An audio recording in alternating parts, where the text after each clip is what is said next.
Hello mga beshi! For today's video nga pala, dumating nga si papa ko galing sa bukid. At meron siyang daladalang mga labong. At hindi po yan galing sa bayog ng Karuba. Dito kasi sa probinsya mga beshi ko, ay hindi ka magugutom. Pupunta ka lang sa bukid mga beshi ko ay marami ka nang makikitang mga pangulam. Basta hindi ka maarte, dito ay maraming libre. At bawat pangulam nga na nakukuha ni papa ko galing sa bukid mga beshi ko, ito nga ay aming pinapahalagahan. At agad na namin itong niluluto mga beshi ko para fresh at hindi masira. Kaya for today's ganap nga mga beshi ko, ay gagawin namin itong okoy na labong. At ayan nga ang aking inaanak na si Bajeng. At daladala na niya yung mga kasangkapan sa aming lulutuin. At okay na nga itong labong at ito'y napakuluan na. At nilagyan na nga namin ito ng harina, tubig at bawang at sibuyas, paminta at asin.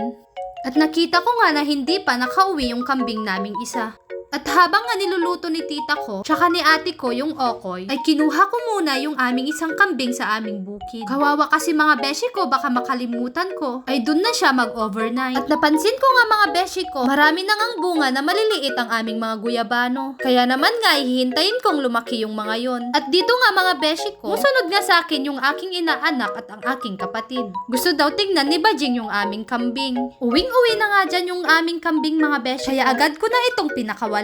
Pagkarating nga dito sa bahay mga beshi ko, ay nasakto pa nga na ipiprito pa lang itong mga okoy. At kapag golden brown na yan mga beshi ko, ay pwede na yan at luto na yan. At nagtimpla nga rin ako dyan mga beshi ko ng napakalamig na juice. At heto na nga ang ating okoy na labong. At meron pa ngang partner na masarap na sausawan. Kain tayo mga beshi ko. At ayan nga yung aking mga kasamang kumakain ng okoy na labong. Mga ilang minuto pa nga lang mga beshi ko yung nakakalipas ay nakimus ng aming okoy na labong. At dahil nga nakatikim sila ng okoy na labong, ay pinaplano nga nila na bukas daw ay kukuha daw kami ng labong sa bukid. O siya, hanggang dito na lang muna ang ating kwentuhan. Salamat sa panunood mga beshi ko.